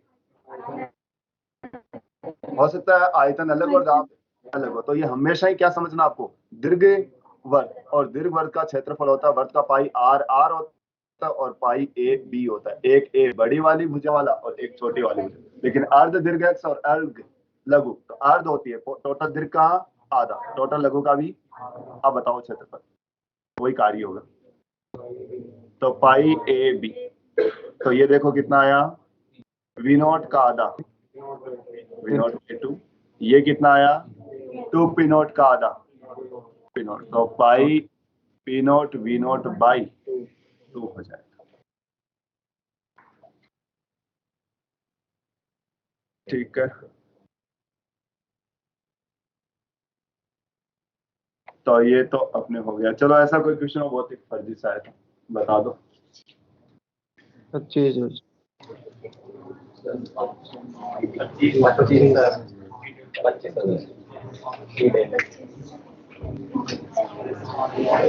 आपको ये वाई एक्स और एक्स एक्स जो होती है इन पे बड़ा ध्यान रखना होता है। अभी तो मैं ऐसा कुछ किया नहीं कि इसमें ध्यान रखने से कुछ गलत होने वाला आपका, कि वाई एक्स पे आपके पास्कल एक ऐसा यूनिट है और एक्स एक्सिस पे मीटर क्यूब भी एक ऐसा यूनिट है, तो आपकी यूनिट भी क्या आ जाएगी, जूल आ जाएगी। लेकिन कई बार वहां पे एटीएम लिखा हो रहा होता है, इसका मतलब जो डेटा है वो किसके अंदर है, 10 की पावर 5 के मल्टीप्लाई है। हो सकता है एक्स एक्सिस पे आपको सेंटीमीटर क्यूब लिख रखा हो, तो आपको मल्टीप्लाई 10 की पावर -6 करना पड़ेगा। तो इन चीजों के लिए तैयार रहें, बाकी का ऐसे जब भी सवाल आते हैं उनमें और कोई दुख वाला काम नहीं। ठीक है, तो आपको पीवी वक्र दे रखा और उसके अंदर का क्षेत्रफल, क्योंकि अभी मैंने केवल कार्य पीवी वक्र वाला ही समझाया, तो वही काम में ले रहा हूं, तो उसके बारे में भी बताना था। चलिएगा, प्रथम नियम ये भी थोड़ा आधा तो लिखा हुआ है, हिंदी आधा, कोई नहीं हो जाएगा। First law of thermodynamics float क्या होता है? फर्स्ट लॉ, प्रथम नियम ऑफ उष्मागतिकी का प्रथम नियम क्या था? अब देखो कितना सिंपल सा काम है, आपने डेली लाइफ में देखते हो और डेली देखते होंगे। एक आप लीजिएगा पतीला लीजिएगा, ठीक है, टोपिया वगैरह, उसके अंदर आप दूध रख दीजिएगा या दाल वगैरह पकाने के लिए उसमें रख दिया, और ऊपर एक प्लेट लगा दीजिएगा ढक्कन के तौर पे। गैस चूल्हे को जला दीजिएगा और उस प्रक्रम में देखो क्या क्या होते दिखेगा आपको। जैसे गैस चूल्हे को जलाया, वो क्या कर रहा होगा, हीट सप्लाई कर रहा है किसको, उस दूध को। उस दूध को क्या कर रहा है, वो हीट सप्लाई कर रहा है, तो वो उसको उष्मा दे रहा है। अब वो मॉलिक्यूल उष्मा लेके अपना तापमान बढ़ाएंगे, बोले तो सीधी सीधी है आंतरिक ऊर्जा बढ़ाएंगे। आंतरिक ऊर्जा बढ़ाने से उनके बीच में हलचल मचेगी, और हलचल मचने से अपने थर्मल प्रॉपर्टी पढ़ी है मैटर की क्या, कि टेम्परेचर बढ़ने से क्या देखने को मिलता है, प्रसार देखने को, और वो मॉलिक्यूल प्रसारित हो रहे हैं, दूर दूर जाने लग जाते हैं, दूर दूर जाते हैं, दूर दूर जाते हैं, पतीला पूरा भर जाता है, पता चलता है कि ऊपर क्या आ गया, ढक्कन। अब वो ढक्कन को क्या करते हैं, ऊपर की तरफ धक्का देते हैं, और ढक्कन थोड़ा सा ऊपर उठ जाता है, वजन की वजह से ज्यादा तो नहीं उठ पाएगा, ऊपर उठ जाता है, और साइड से दूध निकल जाता है। ये प्रोसेस हुआ उसके अंदर। चलिएगा सेम कहानी कुकर में ले लीजिएगा, अब की बार दूध को बाहर नहीं निकालेंगे। दाल वगैरह चावल वगैरह चढ़ाइए, कुकर को अपन क्या कर रहे हैं, उष्मा दे रहे हैं। उष्मा देने की वजह से मॉलिक्यूल होते गर्म होते हैं, और वहां पे तापमान बढ़ता जाता है। तापमान बढ़ता है और चावल वहां पे पकना स्टार्ट हो जाते हैं। ज्यादा ही यदि उसके अंदर दाब बढ़ जाता है, उस वजह से वो कुकर के पिस्टन को, उसको सीटी को ऊपर उठा देता है, और वो वहां से गैस निकल जाती है। अदरवाइज तो फिर कुकर फट सकता है, क्योंकि लगातार दाब बढ़ता जा रहा है। तो पहले आपने उष्मा दी, वो उष्मा आंतरिक ऊर्जा में कुछ बदली, और बची हुई उष्मा क्या हुई, कुछ उसको पिस्टन को ऊपर उठाने में काम आ गया। तो वो जो पिस्टन को ऊपर उठाया, विस्थापित किया, इसका मतलब पक्का आपने कार्य किया। उसके अंदर टेम्परेचर बढ़ा, इसका मतलब पक्का आपने आंतरिक ऊर्जा में वृद्धि की, और उसके लिए आपने क्या किया, आपने उसको उष्मा दी। तो कहते हैं दी गई उष्मा का कुछ हिस्सा जो होता है आंतरिक ऊर्जा में वृद्धि में काम आ जाता है, और बचा हुआ वातावरण उसको कार्य करने में काम आ जाता है। क्यों? क्योंकि बाहर से वातावरण उस पिस्टन को दबा रखा था, वरना तो पिस्टन पहले से ही ऊपर चला जाता है, गुरुत्वाकर्षण नीचे खींच रखा था, उसके विरुद्ध भी आपने उठाया। इसका मतलब आपके निकाय ने यहाँ पे कार्य किया। तो सिंपल सी लैंग्वेज बस यही प्रथम नियम बोल देते हैं। इसमें थोड़ा सा यह है कि ऊर्जाओं का संरक्षण माना जाता है। अदरवाइज तो कि भाई जितनी भी उष्मा देते हैं पूरी जरूरी तो नहीं है कि दो ही काम में आई है। कहीं ना कहीं पतीला गर्म भी हो रहा है, धीरे धीरे वहां पे हीट का एक्सचेंज भी हो रहा है। ये कहानी भी तो साथ के साथ चल ही रही थी, लेकिन अपने मान के चलें कि उसका केवल दो ही काम है। तो निकाय को दी गई उष्मा का कुछ हिस्सा उसकी आंतरिक ऊर्जा में वृद्धि कर देता है, और बचा हुआ कार्य कर देता है। ठीक है, तो बस हो गया अपना प्रथम नियम, और ये फिजिक्स के हिसाब से सेट भी हो रहा है। हालांकि करने को केमिस्ट्री वाले भी सेट करने की कोशिश करते ही होंगे, ऐसी कोई बात नहीं, मैं ऐसे नहीं कह रहा। तो ऐसे मत सोचे कि यहाँ कर रहे हैं तो वहां वाला गलत है। उन्होंने शायद पहले वर्ड यूज ये करते हैं कि आंतरिक ऊर्जा में कैसे वृद्धि की, ऐसा ही कहते हैं। चलो बताओ, float first law thermodynamics according chemistry, language क्या बोलोगे, स्टेटमेंट ये तो मेरे को पता है, मतलब लैंग्वेज क्या हो? को दी गई उष्मा और निकाय को कार्य जो दिया गया सर, निकाय को दी गई निकाय कि आंतरिक ऊर्जा में वृद्धि निकाय पर किए गए कार्य और निकाय को दी गई उष्मा के बराबर होता है। ठीक है, तो वो क्या करते हैं, बेस कहाँ से लेते हैं, आंतरिक ऊर्जा से चालू करते हैं और फिर कहते हैं कि ये कैसे कैसे किया गया। हालांकि मैं यहाँ पे भी आपको एक लाइन बताऊंगा कि दिमाग में पूरा काम आपका आंतरिक ऊर्जा बढ़ाने का है, तो आपको सवाल तो बनता है कि आंतरिक ऊर्जा कैसे कैसे बढ़ा सकते हो। तो दो तरीके हैं, एक तो उष्मा देके और एक उसके विरुद्ध कार्य करके, कि भाई आपने पिस्टन को नीचे दबाया, ऊपर उठाया, वगैरह वगैरह, ऐसे अपन कार्य करके भी दोनों तरीके से उष्मा दे सकते, मतलब आंतरिक ऊर्जा बढ़ा सकते हैं। तो ये ऊर्जा संरक्षण पर आधारित है। तो डेल्टा क्यू बराबर delta U plus delta W. वापिस मैं कह रहा हूं, इनके नाम पहले से डिसाइड कर दिए गए थे, इसके ठीक उल्टा जाओगे तो आपको चिन्ह माइनस लगाते हैं, बस यही कारण है माइनस लगाने का। तो डेल्टा क्यू को क्या बोलते हैं, निकाय को वातावरण द्वारा दी गई उष्मा, निकाय की आंतरिक ऊर्जा में परिवर्तन, बोले तो आप वर्दी भी यूज कर सकते हो, बाकी परिवर्तन ही है क्योंकि प्लस माइनस होता रहता है, और वातावरण के दाब के विरुद्ध कार्य। तो वातावरण के दाब के विरुद्ध या फिर कह दो निकाय द्वारा किया गया कार्य, एक की बात। ठीक है, फ्लोट का अवकलन रूप भी होता है। ये क्यों होता है, क्योंकि आपको बोलना तो बड़ा आसान है कि यहां से यहां करने में, लेकिन आपने लगातार देखा तो आपके साथ सी चेंज होता है, सी चेंज होता है, इसका मतलब ये भी लगातार चेंज हो रहा, तो आपको समाकलन करना पड़ेगा। आंतरिक ऊर्जा ठीक है, कोई दिक्कत नहीं। कार्य आपने ऐसा नहीं कि प्रारंभिक और अंतिम अवस्था पर निर्भर करता है, अलग अलग टुकड़ों में आपको कार्य अलग अलग करना पड़ता है। ठीक है, इसलिए अपन क्या कहते हैं कि ये आंशिक रूप थोड़ी सी उष्मा दी, थोड़ी सी आंतरिक ऊर्जा वर्धी हुई और थोड़ा सा कार्य हुआ, तब ये चीज सेट हो जाती है। लंबे टाइम तक ये चीज सेट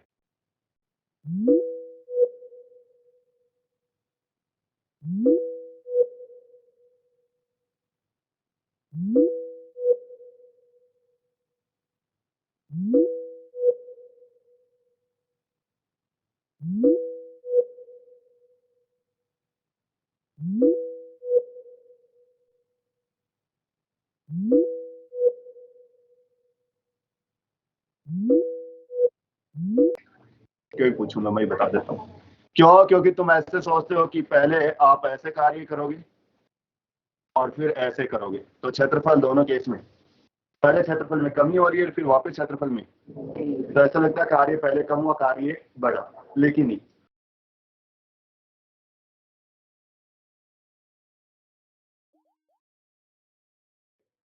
लेकिन कार्य की डेफिनेशन तो यही होती है, किया गया कार्य क्षेत्रफल, तो यहाँ तक का क्षेत्रफल, फिर किया गया कार्य यहाँ तक का क्षेत्रफल, फिर किया गया कार्य यहाँ तक का, तो लगातार क्षेत्रफल तो बढ़ ही रहा है, इसका मतलब कार्य भी बढ़ ही रहता है, इससे दिक्कत मत कर। ठीक है, अब छोटे छोटे पॉइंट है। गलन में क्या होता है, जैसे बर्फ पिघलती है तो लिक्विड से सॉलिड से लिक्विड में आ जाती है, आयतन में बहुत ज्यादा परिवर्तन देखने को नहीं मिलेगा। ऐसा नहीं है कि गैस की तरह से फैल ही जाए, तो लिक्विड से यदि आप बर्फ को पिघला भी दोगे तो ऐसा थोड़ी ना है कि आइस पिघली और पानी बहुत ज्यादा कम हो गया, थोड़ा बहुत परिवर्तन आता। कहते हैं आयतन में कोई खास परिवर्तन, इसका मतलब कार्य जीरो, तो जो भी उष्मा देते हो वो प्रथम नियम के अनुसार आंतरिक ऊर्जा में परिवर्तन। तो अपन कह रहे हैं कि वो पूरी की पूरी किस में काम आ जाते हैं, आंतरिक ऊर्जा में परिवर्तन। वाष्पन की यदि बात करें, वाष्पन की बात करें तो आयतन में परिवर्तन जीरो नहीं होता। इसका मतलब है आपको आंतरिक जो उष्मा देते हो पूरी की पूरी आंतरिक ऊर्जा परिवर्तन, मतलब उष्मा मैंने ज्यादा दी है, आंतरिक ऊर्जा में परिवर्तन कम देखने को आपको मिलेगा। बस यही स्टेटमेंट ऐसे टाइप के आते हैं ना कई बार क्वेश्चन, जिसमें समझ ही नहीं आता कि किसको टिक लगाएं, इसलिए ये ऐसा सोच के आपको टिक लगाना होता है। उष्मा गति निकाय की आंतरिक ऊर्जा को निम्न तरीकों से बदल सकते हैं, जैसे निकाय को उष्मा प्रदान करके और निकाय द्वारा वातावरण पर कार्य करके, मतलब कार्य करके और इनसे आपको बदले। एक तरीका है कि भाई आंतरिक ऊर्जा कैसे बढ़ाओगे, तो आपको तरीका है कि या तो उष्मा दे दो, और कई बार होती है कि उष्मा दिए बिना भी आप कर सकते हो, वो कार्य करके। मान लो पिस्टन को दबा दिया आपने, तो कार्य भाई आपने उष्मा तो नहीं दी, आपने उष्मा तो नहीं दी, लेकिन पिस्टन को दबा दिया, पिस्टन को दबा दिया तो कार्य, तो ये इसका मतलब आंतरिक ऊर्जा बढ़ गई। तो आंतरिक ऊर्जा देखो बढ़ाने का ये भी एक ही तरीका है। चलो कुछ छोटे छोटे पॉइंट है जिनका देखो ऐसे कई बार बोल तो देते हैं लेकिन ऐसा मीनिंग नहीं होता। किसका क्या मीनिंग होता है? पहला, एक गैस के पास उष्मा की कुछ मात्रा नहीं दी, ये बात अर्थ ही नहीं, इसका कोई मतलब ही नहीं है, खत्म, गया, टाटा, बाय बाय, सब याद कर रखा तुमने। मजा आया, ये मजा पूरे हिंदुस्तान को देना चाहता हूँ। क्या तू भी ऐसा ही सोचता है विष्णु? उसमें सबसे सही तो वही आया था, प्रिया प्रकाश वॉरियर वाला आया था ना, तब उसका बनाया था वो सबसे सही शायद हो रहा था। नहीं देखा तुमने? प्रिया प्रकाश रातों रात फेमस हो गई थी बंदी। हाँ तो उसके साथ उसको काफी साथ जोड़ा, लेकिन राहुल गांधी के साथ जोड़ा था, एकदम सही सटीक बैठा कि वो ऐसा ही करती है, फिर वो ऐसे आईब्रो को ऊपर नीचे करती है ना। जिनके कान यहाँ से चिपके होते हैं उनके बहुत सारे कर पाते हैं। एक वो करता है, वो दिवेश आया नहीं होगा, वो कर पाता है रोमिल के मतलब अलग अलग आईब्रो उठाना। हमारे तो दोनों उठते हैं, उठाना कौन टैलेंट, जिसके यहाँ से बंद मिलेंगे ना। देखो कान क्या होते हैं, एक तो ऐसे होते हैं,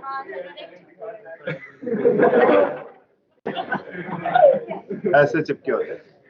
ये वाले एक आईब्रो उठा सकते हैं, ये वाले दोनों एक साथ उठाएंगे। अब नहीं उठा पाते वो तो अनटैलेंटेड हो गए।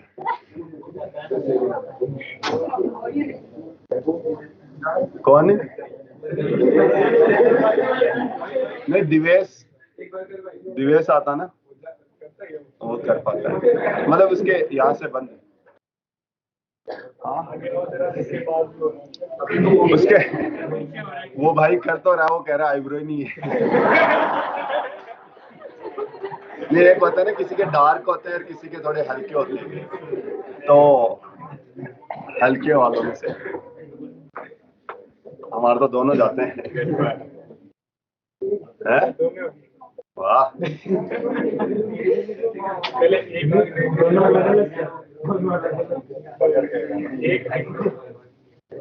नहीं थोड़ा सा तो कर पाता है। ठीक है चलिएगा, तो हम तो केवल वो बात कर रहे थे, तुम आज बालिकाएं सब ट्राई कर देनी है पहले। तो ऐसे पहले से ही होता है, लोग करना नहीं होता। तुम सोच रहे फेविक्विक चिपकाएं फिर कर पाएंगे, पता चले चिपका और लिए।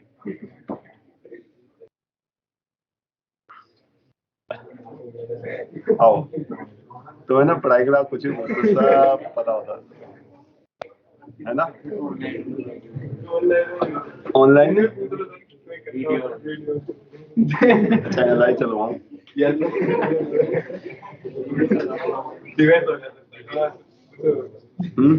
अरे फालतू भाव खाएगा, भाव नहीं देते। क्या वापिस आ जाओ। तो एक गैस के पास उष्मा की कुछ मात्रा, ये कोई मतलब नहीं रखता। कई बार ऐसा लगता है ना कि जैसे वर्ड बोल दो वैसे सेट हो जाता। नहीं जी, आपको गलत लगता है, जिनका मतलब होता है उन्हीं का होता है। इसका आपको भी लग रहा होगा कि उष्मा होती है, नहीं उष्मा तो सर दी जाती है, सही बात है। तो अपन क्या करेंगे, निकाय को कुछ उष्मा दी जाती है, निकाय से कुछ उष्मा ली जाती है, इसका अर्थ है जी। दूसरा है कि दी गई अवस्था में गैस के पास कुछ कार्य होता है, कि भाई निकाय के पास इतना कार्य, निकाय कार्य किया जाता है, निकाय पर कार्य या निकाय द्वारा कार्य, ये मतलब रखता है, लेकिन ये कोई मतलब नहीं रखता। तो दी गई अवस्था में कुछ आंतरिक ऊर्जा है, इसका मतलब है कि आंतरिक ऊर्जा होती है, तो आंतरिक ऊर्जा होती है, कार्य किया जाता है और उसमें दिया ली जाती है। तो ऐसे नहीं कोई चीज होती है, कोई चीज मिक्स नहीं करते। तो दिल दिया जाता है या होता है? होता है। तो दिया जाता अर्थ ही ने, दिल की बात कर रहा हूं। हाँ,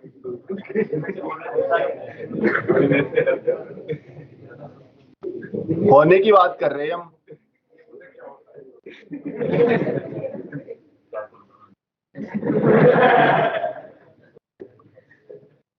चलो छोड़ो, क्योंकि तुम तो तैयार ही बैठे रहते हो। मैं कुछ बोलूंगा, इतना सा बोलूंगा तुम इतना कर देने हो, तो अपन बोल ही नहीं रहे। हालांकि कईयों के तरह से जी मतलब ऐसे रख रखी थी, जैसे बोलूं तो गटक जाओ उसको ना बाबा, अपन तो नहीं करना है। सही बात है, फालतू में। आओ कुछ हो ही जाए, एक दो पेज ही। Thermodynamic state variable. तो अब वेरिएबल के बारे में अपन देखेंगे कि कैसे कैसे वेरिएबल, तो वेरिएबल होते क्या है, जैसे अपने कोऑर्डिनेट्स होते हैं ना मैथमेटिक्स के अंदर, X coordinate, Y coordinate and Z coordinate, तो वैसे ही यहाँ पे भी कुछ चीजें हैं जिनके ऊपर अपन एक जगह से दूसरी जगह जाते हैं, उनमें परिवर्तन आता है। उसमें परिवर्तन कैसे आता है, वो पथ पर निर्भर करते हैं कि नहीं, अवस्था पर निर्भर करते हैं कि नहीं, गैसेस पर निर्भर करते हैं कि नहीं। तो थर्मोडायनेमिक्स के state variable, thermodynamic state variable describe the equilibrium state of system. तो ये क्या कहता है कि थर्मोडायनेमिक स्टेट वेरिएबल जो होते हैं वो सिस्टम के साम्य को बताते हैं कि भाई ये साम्य है, दोनों के बीच में अभी किसी टाइप का हीट एक्सचेंज वगैरह वगैरह वगैरह नहीं हो रहा। कहने का मतलब पी वी टी ऐसे बोल दिया, इसका मतलब इतना प्रेशर है, इतना वॉल्यूम और इतना टेम्परेचर, ये बोला, इसका मतलब है ना वो इतना है, इसके अंदर बदलाव अब इतना है और थोड़ी देर बाद में इतना हो जाएगा, कि वहां पे इतना है कि ये करके ये कर दोगे ना आपके भाई, दाब बढ़ा दिया तो आपका आयतन और तापमान हो जाएगा। हो सकता है कि वो एक दूसरे पर निर्भर हो और हो सकता है कि ना भी हो। देखते हैं, these state variable are not necessary independent, मतलब इनका आपस में आत्मनिर्भर होना जरूरी नहीं है। निर्भरता हो सकती है, तापमान बढ़ाने से हो सकता है कि दाब बढ़ जाए और हो सकता है ना भी बढ़े। क्यों? क्योंकि तापमान बढ़ाने से आयतन में भी तो वृद्धि हो ही सकती है। तो दाब रोक लिया, क्या बढ़ गया? अकेला आयतन बढ़ गया। Connection among state variable is called equation of state, मतलब उन वेरिएबल के बीच में जो कनेक्शन होता है अपन क्या कहते हैं उसको, उस स्टेट की इक्वेशन कह देते हैं। सिंपल सी बात है, PV is equal to P दाब है, वी आयतन है, टी टेम्परेचर है, इनके बीच में संबंध है और ये क्या है? इक्वेशन है। ये कहना चाह रही है दाब को बढ़ाओगे, आयतन रोका है तो ताप बढ़ेगा, और यदि ताप को रोका है तो आयतन में कमी होगी, मतलब निर्भरता होगी। Value of state variable depend on particular state, not on path. तो ये स्टेट में मतलब इस अवस्था पे इतना मैंने कहा कि फिर थोड़ी देर बाद में किया, फिर वो हो गया। इस चीज से निर्भर नहीं करता कि आप एक अवस्था से दूसरी अवस्था कैसे गए हो। ये कह रहा है कि इतना केल्विन ताप है तो पीवी ये होंगे, इतना केल्विन ताप है तो पीवी ये होंगे। अब चाहे वो ताप आपने कैसे ही बढ़ाया हो, चाहे वो उष्मा दे के, उष्मा निकाल के, चाहे कार्य करके। For an ideal gas equation state, मतलब ये समझाना चाह रहे कि आइडियल गैस इक्वेशन में ऐसी होती है वो स्टेट। तो वेरिएबल क्या होते हैं कि एक अवस्था को बताते हैं कि इस अवस्था पे पी वी टी वगैरह कैसे होंगे, इस अवस्था पे पी वी टी कैसे होंगे, बस ये जानकारी देते हैं। उनको अपन क्या कहते हैं? स्टेट वेरिएबल कहते हैं। ये स्टेट वेरिएबल मोटे मोटे दो कैटेगरी में डालते हैं अपन, एक इंटेंसिव और एक एक्सटेंसिव। नाम तो थोड़ा ये तो एनसीईआरटी देखनी पड़ेगी। इंटेंसिव नहीं, वो तो आंतरिक है, लेकिन एक टर्मिनोलॉजी तो उसमें बहुत ही अच्छे से यूज की होगी। गहन, अच्छा पढ़ रखा है तुमने? अच्छा फिर ठीक है। ठीक है, ये गहन और विस्तृत, ठीक है। तो फिर ये क्या होते हैं?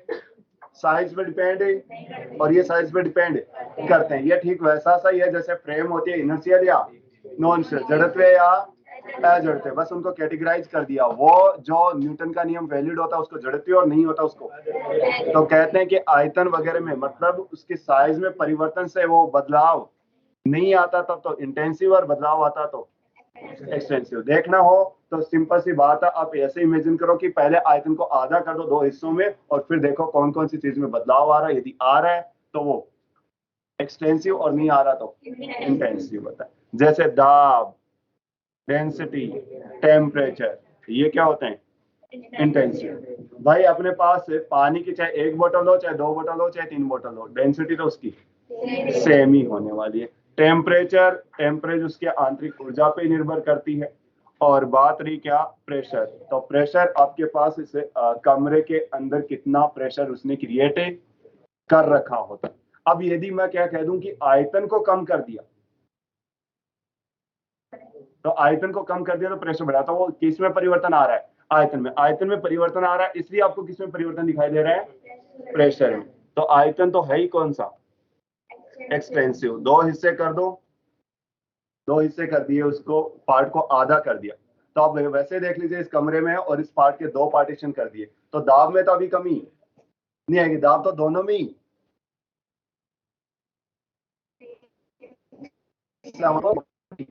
लेकिन 2 हिस्से कर दिए तो आयतन पहले का आधा हो जाएगा। तो जैसे वॉल्यूम, द्रव्यमान, इंटरनल ऊर्जा, आंतरिक ऊर्जा मोलों की संख्या पर निर्भर करता है, और मोल कितने हो जाएंगे? आधे हो जाएंगे, तो आंतरिक ऊर्जा भी आधी हो जाएगी।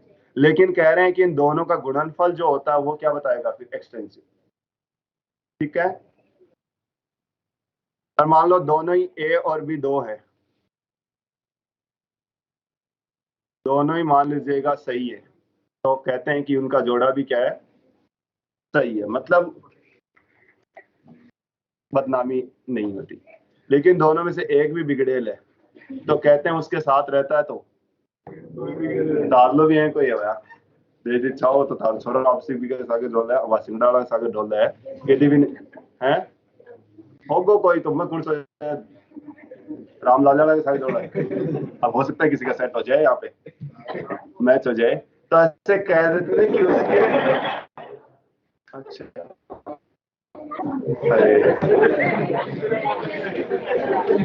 तुम्हें इतने महीने हो गए, तुम्हें पता नहीं चला गया अभी तक कि पढ़ने में भलाई कुछ नहीं होना?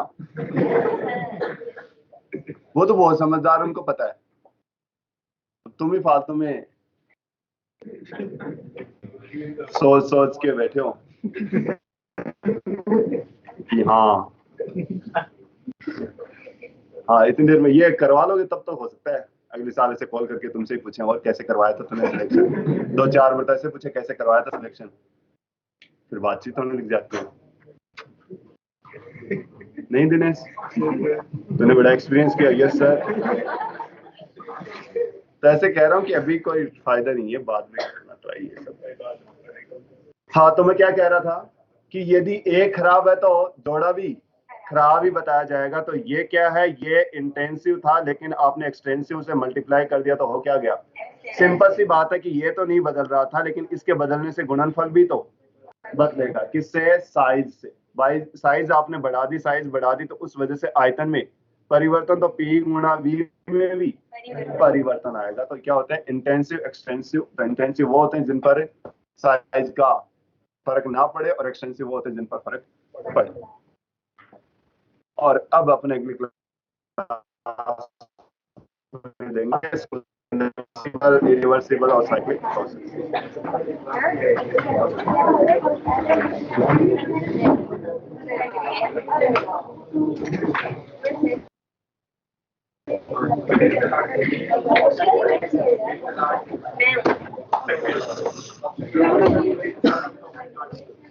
तो हाँ निशान, तेरे ये नहीं करने से तो मेरी क्लास अच्छी जाती नहीं। Yes sir. अब इनको मनोज किसको भेजना, मेरे को या किसी और को? है किसको? सुना नहीं हमें, खुल के बोल लोगों को। मैंने से बोल रहा है किसी और को। इसने तूने फेंका और दिनेश ने गुप लिया, इसी के लिए था क्या?